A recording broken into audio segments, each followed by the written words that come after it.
আরজি কর কাণ্ডের প্রতিবাদে লাগাতার বিক্ষোভ, আন্দোলন এবং মুখ্যমন্ত্রী মমতা বন্দ্যোপাধ্যায়ের পদত্যাগের দাবি অব্যাহত রয়েছে। এইসব নিয়ে এমনিতেই চরম অস্বস্তির মধ্যে রয়েছে রাজ্য সরকার।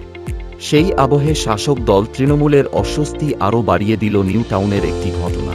দলের সর্বভারতীয় সাধারণ সম্পাদক অভিষেক বন্দ্যোপাধ্যায়ের নাম করে কোটি কোটি টাকা তোলাবাজির অভিযোগ উঠল তৃণমূলেরই এক নেতার বিরুদ্ধে। অভিযোগ উঠেছে, অভিষেকের নামে নকল লেটার হেড ছাপিয়ে কয়েক কোটি টাকার তোলাবাজি করেছেন তিনি। ইতিমধ্যেই তার বিরুদ্ধে থানায় অভিযোগ দায়ের হয়েছে। তার ভিত্তিতে তৃণমূল নেতাকে গ্রেপ্তার করেছে কলকাতা পুলিশ।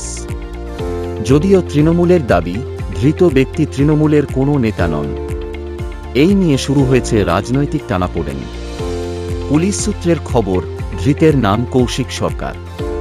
শেক্সপিয়ার সরণি থানার পুলিশ তাকে গ্রেপ্তার করেছে। কৌশিকের বিরুদ্ধে অভিযোগ, নকল লেটার হেড দেখিয়ে বিভিন্ন জায়গায় সুপারিশ করে সুবিধা পাইয়ে দেওয়ার প্রতিশ্রুতি দিয়ে প্রচুর টাকা তুলেছেন তিনি। উত্তর দিনাজপুরের এক বাসিন্দা তার বিরুদ্ধে পুলিশের কাছে অভিযোগ জানিয়েছিলেন। তারপরে পুলিশ তদন্তে নামে। অভিযোগের ভিত্তিতে বৃহস্পতিবার রাতে কৌশিককে গ্রেপ্তার করে কলকাতা পুলিশ। আজ শুক্রবার ধৃতকে ব্যাংকশাল আদালতে তোলা হবে। তারপরে তাকে নিজেদের হেফাজতে আবেদন জানাবে পুলিশ। কতজনের সঙ্গে ধৃত প্রতারণা করেছে, কত টাকা প্রতারণা করেছে, সেই সমস্ত তথ্য জানার জন্য তাকে জিজ্ঞাসাবাদ করা হবে বলে পুলিশ সূত্রে জানা গিয়েছে। এছাড়াও কোনো প্রতারণা চক্রের সঙ্গে ধৃত জড়িত কিনা তাও জানার চেষ্টা করছে পুলিশ।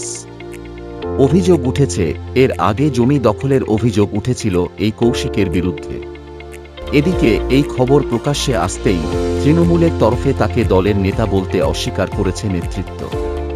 তাদের বক্তব্য, যাকে তৃণমূল নেতা বলে দাবি করা হচ্ছে তিনি দলের কোনো পদেই ছিলেন না, তবে দলের বিভিন্ন কর্মসূচিতে তাকে দেখা যায়।